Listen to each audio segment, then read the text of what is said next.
दर्शकों को ऑपरेशन सिंदूर को लेकर बहुत बड़ी खबर है ये।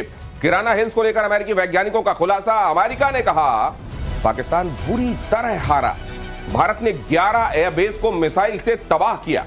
किराना हिल्स पर भी एक विस्फोट हुआ, भारत से खुद को नहीं बचा सकता था पाकिस्तान। रिपोर्ट में कहा गया है कि भारतीय मिसाइल हमलों के खिलाफ पाकिस्तान के लिए खुद को बचाना असंभव है। मई के संघर्ष से यह साबित हुआ है, मई के कॉन्फ्लिक्ट ने यह बता दिया है कि पाकिस्तान भारत की मिसाइलों से खुद को बचाने में एकदम इनकेपेबल है। और ये बात हम नहीं कह रहे हैं, अब अमेरिका कह रहा है। सवाल यह है कि क्या एक बार फिर से वहां के हुक्मरान और वहां के आर्मी के लोग, DGISPR, क्या वो लोग आकर एक बार फिर से ये बातें कहेंगे कि अमेरिका भी झूठ बोल रहा है, दुनिया झूठ बोल रही है, सैटेलाइट झूठ बोल रही है। बहरहाल ये अब अमेरिका की तरफ से। सर, अमेरिका को इस समय तो बड़ी प्यार की पींगे मर रही हैं दोनों के बीच में, तो कम से कम रहने देता अमेरिका भी ये रिपोर्ट क्यों लेके आ गया? देखिए, अमेरिका में ये जो है उनका रिसर्च फाउंडेशंस के अंदर से ये रिसर्च आ रही है और वो हर एक बात आप देखिएगा बहुत कहीं सटीक बताते हैं। उन्होंने क्या सटीक बता दिया कि 11 तो हम जो बोल रहे थे वो तो गया ही, उसके बाद किराना हिल्स में भी आपका न्यूक्लियर जो है, और बोलते हैं कन्वेंशनली पाकिस्तान कभी ऐसा नहीं कि इसी में हुआ, कभी कर नहीं पाएगा, भारत को रोक नहीं पाएगा, इसलिए वो भागता है परमाणु की तो तरफ। दुनिया के जितने वॉर एक्सपर्ट्स हैं दुनिया में, जिनको माना जाता है, जिनके कहे हुए को दुनिया सुनती है, वो अमेरिका की रिपोर्ट, ये तमाम लोग चीख पुकार कर ये कह रहे हैं कि देखिए कितनी बुरी तरह से पाकिस्तान को मार पड़ी थी, लेकिन पाकिस्तान में तो मुनीर फील्ड मार्शल बना दिए गए। फिर इतनी मार पड़ी थी तो फील्ड मार्शल क्यों बना दिया गया? धन्यवाद दिनेश जी, जय हिंद। देखिए, स्वघोषित फील्ड मार्शल है ना, वो सेल्फ डिक्लेयर्ड मानता हूं मैं उनको, तो उनकी बात रहने दीजिए। बात है दो, जोर का झटका धीरे से लगे। भारत ने बड़ी सभ्यता के साथ लड़ाई लड़ी, और ये जो कहते हैं ना, सरगोधा के पास जो ये किराना हिल है, उनके पास हथियार होंगे, हमने तो कह दिया था, डीजी हमारे एयर ने, कि हमें मालूम ही नहीं है, आप बताओ तो ठीक है। तो दो बातें दी मैसेज हमने, पहला कि हमें जहां मारना है हम मार देंगे तुमको, ये चेतावनी है, और दूसरा जो झटका था नूर खान बेस के पास, जो उनका रावलपिंडी हेडक्वार्टर और न्यूक्लियर कमांड सेंटर है वहां पर, उनको डर लग गया कि वहां अटैक करके वो कहते थे कि तुम्हारे न्यूक्लियर मिसाइल्स और कमांड सेंटर दोनों को तर्क कर देंगे अगली बार, ध्यान रखो, ये झटका अभी चेतावनी है। सर, लेकिन इसमें एक लाइन जो और जोड़ी गई है कि भारत की मिसाइलों का पाकिस्तान के पास कोई जवाब नहीं था। मुझको लगता है इसमें चाइना को लपेटा गया है कि भारत की मिसाइलें जब आ रही थी तो चाइना का एयर डिफेंस चुपचाप खड़े हुए देख रहा था या खुद पिट रहा था। 80% हथियार चाइना के हैं, पूरा एयर डिफेंस सिस्टम उनका है, और आपने तो देखा रडार सिस्टम, उनके मिसाइल, वो तो कहते थे, और वो उनका तो ये क्लेम था कि कोई भेद ही नहीं सकता इनको, और आपने तो ऐसे भेद दिया जैसे कि आप मैंने पूरे की पूरी ढा दी आपने। जो देखिए, सबसे बड़ी बात जो अभी खुल के आ रही है इस रिपोर्ट में, जो मैं मानता हूं, जो वो कह रहे हैं कि ये कर नहीं पाएगा पाकिस्तान कभी भी, क्योंकि उनकी जो डेप्थ है ना, और भारत ने जो चीजें बनाई हैं, तो वो जो बात कर रहे हैं वो कि न्यूक्लियर जो बोगी खेलता है पाकिस्तान, फिर भी खेल रहा है कि हम दुनिया को आधा तबाह कर देंगे। मुनीर यही खेल रहे हैं ना। ये सर बोगी फिर से आई है। अब ये बोगी है या सच्चाई है, आप देखिए। असल में जहां कोई बोगस चीज होती है तो उसको बोगी कह दिया जाता है। अब ये बोगस है या वाकई दुनिया के लिए खतरे की घंटी है, ये खबर जरूर देखिए। पाकिस्तान के परमाणु हथियारों को लेकर ये चौंकाने वाली रिपोर्ट है। रिपोर्ट में पाकिस्तान की परमाणु रणनीति की जानकारी है। रिपोर्ट ये बताती है कि परमाणु रणनीति क्या चल रही है, परमाणु हथियारों का परीक्षण कर सकता है पाकिस्तान। रिपोर्ट में यह भी कहा गया है कि पाकिस्तान तेजी से यूरेनियम का संवर्धन कर रहा है। तो यूरेनियम को संवर्धन करके, शुद्ध करके परमाणु बम बनाया जाता है। यूरेनियम जब 90% से ऊपर 96% के आसपास वो एनरिच कर लिया जाता है, शुद्ध कर लिया जाता है, तब वो परमाणु बम बनाने के लायक हो जाता है। और कहा जा रहा है कि पाकिस्तान में यूरेनियम एनरिचमेंट इस समय बड़ी तेजी से हो रहा है, और यह भी कहा जा रहा है कि बहुत तेजी से वो परमाणु हथियार बनाने में लगा हुआ है। ये रिपोर्ट क्या कहती है, और क्या वाकई इससे दुनिया, इससे भारत और इस पूरे सब कॉन्टिनेंट में लोगों को सावधान हो जाना चाहिए? कैप्टन श्याम, और बहुत जरूरी है समझना इस बात को। देखिए, पाकिस्तान के बाद जो डिक्लेयर्ड है, 170 से करीब ज्यादा न्यूक्लियर वेपन्स उनके पास हैं।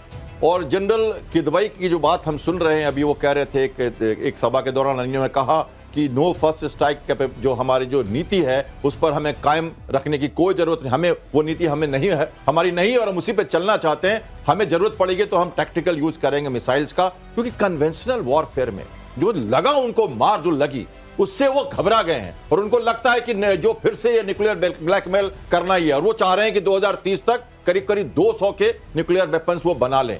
और इस तरह की वो डिटरेंस रखे ताकि भारत अगर अटैक करे तो हम उनको मार सकें। लेकिन हमने देख लिया न्यूक्लियर ब्लैकमेल का, कुछ नहीं चला उनका, और भारत ने क्लियरली कह दिया है कि अब आपका न्यूक्लियर ब्लैकमेल नहीं चलेगा, हम आपसे नहीं डरते, और ये जस्ट एक मुद्दा है जो हमारे लिए सोचना। नहीं तो फिर मैं ये भी जानना चाहता हूं कि वो अमेरिका जो ईरान को लेकर अचानक वहां एनरिचमेंट को लेकर हथियार बनाए जाने को लेकर इस कदर परेशान होता है, और आपने देखा ईरान का क्या हाल किया गया है, तो फिर पाकिस्तान में जब ये चल रहा है तो फिर विश्व की महाशक्तियों को ये दिखाई नहीं दे रहा है क्या? देखिए, ये तो मैं लेकर चलिए कि जो पाकिस्तान की न्यूक्लियर कैपेबिलिटी आई है वो अमेरिका का दिया हुआ है, ये उनका है नहीं। ठीक है, एक खान का नाम लेते हैं कि इन्होंने चोरी छुपे से बना लिया, मगर उसमें कहीं टैसिट सपोर्ट है और फुल सपोर्ट है। आज के दिन में तो यही है। देखिए, इनरिचमेंट में तो पहले वो टाइटेनियम में कर रहा था, अब यूरेनियम की इनरिचमेंट करता है। 4 रिएक्टर्स हैं।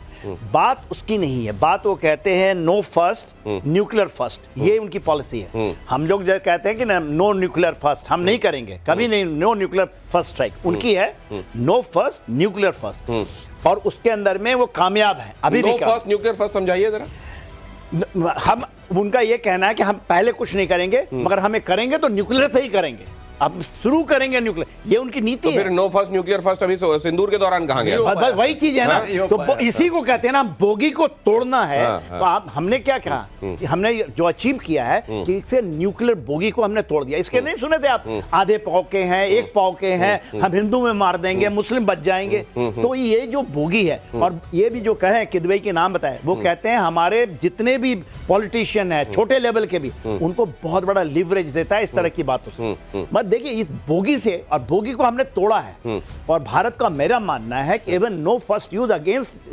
पाकिस्तान में डिक्लेयर होना चाहिए। एक बात जानना चाहता हूं, अगर डिटरेंस के हथियार हैं, आप ऐसे मुल्क जो आपको कभी हमला कर सकते हैं, उनको ये बताने के लिए कि देखो मेरे पास इतने खतरनाक हथियार हैं और मैं फर्स्ट यूज भी कर दूंगा, ये सब अगर आप माहौल बना के रखना चाहते हैं तो कम से कम घर के अंदर तो आप घर वालों को तो फिर ठीक सुविधाएं दीजिए। घर के अंदर से जब लड़ाई झगड़े शुरू हो जाएंगे, जो कि वहां पे चल ही रहे हैं, अभी मैं आगे अगली खबर में आपको बताता हूं, तो वहां तो आप परमाणु बम चला नहीं पाएंगे। उन जगहों से कैसे खुद को बचाएंगे? जो चल रहा है खैबर पख्तूनवा में, जो चल रहा है बलूचिस्तान में, उसके लिए क्या बम? वहां तो सौहार्द वाला वातावरण ही उन लोगों को साथ में ला सकता है, और वहां तो आप रिसोर्सेज लुटवाने के लिए कभी चाइना को लाते हैं, कभी अमेरिका को लाते हैं। खबर देखिए, बलूचिस्तान छोड़कर भागी मुनीर की सेना, बलूचों ने फहराया आजादी का झंडा। कई इलाकों में बलूच लिबरेशन आर्मी का कब्जा। पाकिस्तानी सेना की चौकियों पर बलूचों का झंडा फहराता हुआ नजर आ रहा है। ये पाकिस्तान सेना की चौकियां हैं जहां पर रहा करते हैं ये फौजी असल में तैनात। उन तमाम जगहों से फौजियों को खदेड़ दिया गया है। उनके कॉन्वॉय को आप देखते हैं, हर 1-2 दिन में आप देखते हैं कि वहां से एक रेगिस्तानी इलाके से गुजर रही है कोई एक गाड़ी, और कॉन्वॉय क्या, एक गाड़ी होती है उसको उड़ा दिया जाता है। सवाल ये भी उठते हैं कि जब आप इस तरह की, आपके लिए वहां थ्रेट परसेप्शन है, तो कॉन्वॉय की जगह एक सिंगल गाड़ी क्यों भेजते हैं आप? और इस तरह की पोस्ट वहां पर जो इक्का दुक्का लोग तैनात होते हैं उनको खदेड़ दिया जाता है, और वहां पर कई जगहों पर आजादी का झंडा। अब ये वक्त की बात लग रही है कि बलूचिस्तान अपनी खुदमुख्तारी, अपनी इंडिपेंडेंस का, संपूर्ण आजादी का ऐलान किसी दिन कर देगा। उसने तो कर दिया है, बहुत जगह थे, वो बहुत सारे डिस्ट्रिक्ट में तो झंडे फहरा दिए उन्होंने। देखिए, बात क्या है कि आज के बलूचिस्तान इनके हाथ से निकल चुका है, और सारी की सारी यदि किसी की प्रॉब्लम है तो ये पाकिस्तान की खुद की प्रॉब्लम। अपने पैरों में आप कुल्हाड़ी मारेंगे, वहां की पूरा देखिए 40% से 43% बोलते हैं उसकी जमीन है वो पाकिस्तान का है, तो बलूचिस्तान है। पूरा मिनरल वहां है, सभी चीज है। लोग वहां पर केवल 1 करोड़ लोग बोलते हैं, 25 करोड़ की आबादी के अंदर में 23 करोड़ की आबादी के बीच में 1 करोड़ आबादी है, उसको आपने ऐसी त्रस्ती दी है, वो आपको काट करके बाल्कनाइजेशन इज एब्सोल्युटली, कोई कहता है ना कि पॉसिबिलिटी प्रोबेबिलिटी क्या है, it is absolutely is happening on the ground. आप जब करेंगे इस तरह की चीजें तो आपको काटेगा ही। तो ये पाव पाव भर के जो ये कहते हैं, ये अपने लोगों को भी मुझको लगता है वक्त की बात है, ये धमकाना शुरू कर देंगे खैबर पख्तूनवा में लोगों को और बलूचिस्तान में। क्या कहते हैं कैप्टन शामा? देखिए, ये लगातार चल रहा है। मैं मानता हूं कि बलूचिस्तान को उनसे अलग होना होगा आज न कल। बहुत लंबी लड़ाई है, और ये तो 1-2 साल की बात करें तो करीब 2500 से ज्यादा 700 सिक्योरिटी फोर्सेस मारे गए हैं, 900 बलूचिस्तानी मारे गए हैं, 900 सिविलियन मारे गए हैं। चाइना को अलग परेशानी हो रही है, वो जो बना रहा है अपना सीपेक्ट, वो उससे भी पल्ला झाड़ रहा है। खैबर पख्तूनख्वा में हम देख रहे हैं, बानू में अटैक हुआ, आपने देखा होगा। मैं हमेशा से मानता हूं भारत को कुछ करने की जरूरत नहीं है। जब ऑपरेशन सिंदूर हो रहा था तो लोग कह रहे थे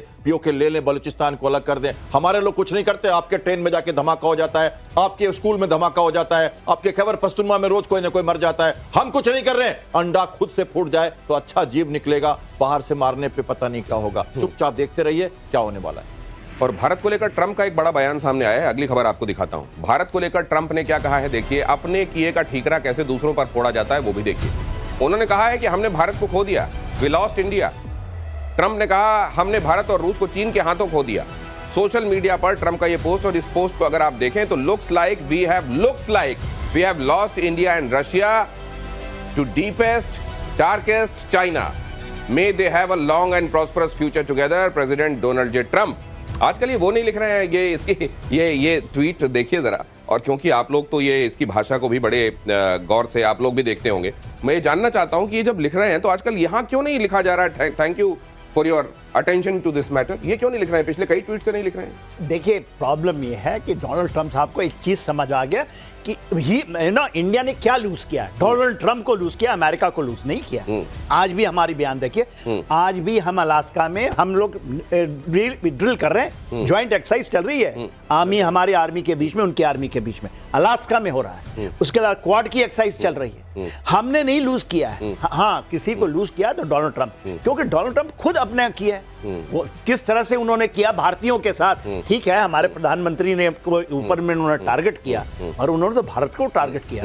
कैसे चले गए आप पाकिस्तान के ऊपर? ये बड़ी बात आप कह रहे हैं सर। जब प्रेसिडेंट इस तरह की भाषा बोल रहा हो और हम अमेरिका के साथ मिलिट्री ड्रिल कर रहे हो या ज्वाइंट ड्रिल कर रहे हो, इसके मायने क्या हैं? क्या इसको इस तरीके से देखा जाना चाहिए कि ट्रंप के होने और उनके सिरफिरेपन के बावजूद भारत और अमेरिका के रिश्ते फिर भी बचे रहेंगे, बने रहेंगे? बिल्कुल पैरेलल चल रहा है सब कुछ। ये एससीओ हो, ये परेड हो उनकी इतनी बड़ी, ये हताशा का कोई टॉपिक नहीं है, ये तो होना ही था।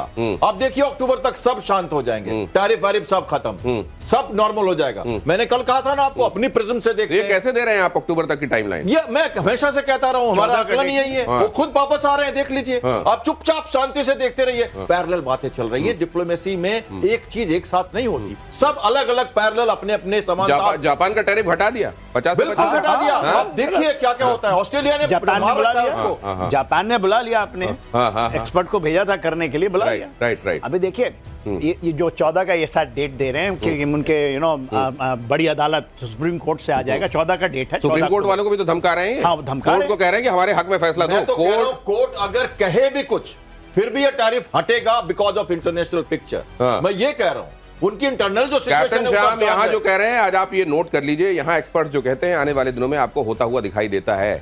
ये अक्टूबर के अंदर अंदर आप ये देखेंगे, ये टैरिफ को लेकर ये जो पूरा बवंडर इस समय दिखाई दे रहा है, वो उस समय तक सेटल होना शुरू हो जाएगा। कैप्टन शाम ये कह रहे हैं। लेकिन सर, इसकी ये अगर मान लीजिए अक्टूबर तक ये शांत हो भी जाता है, तो जिस तरीके की इस समय अजीब दिमाग में वो चल रहे हैं, नवंबर में फिर हो सकता होगा। नहीं, फिर से लगा रहा हूं मैं। ये भी तो हो सकता है। देखिए, एक चीज तो है, भारत के संदर्भ में मैं बताना चाहूंगा अमेरिका का। हम कहते हैं F-35 नहीं लेंगे, मगर हम जी इंजन ले रहे हैं, और हमने 62 बिलियन का करोड़ का पैसा हमने कहा 93 और ले लेंगे। हम वही करेंगे जो हमारे लिए अच्छा है, और हम आपके साथ भी और आपके लिए भी ये है कि आप भी वही करो जो हम आपके लिए अच्छा है। हम तो वही करें। यदि हमें जाकर के वहां से तेल लेना है तो तेल तो लेंगे, और ज्यादा तेल लेंगे। चाइना के साथ जाके करना है तो करेंगे, क्वाड में भी जाएंगे हम। तो भारत ने पहली बार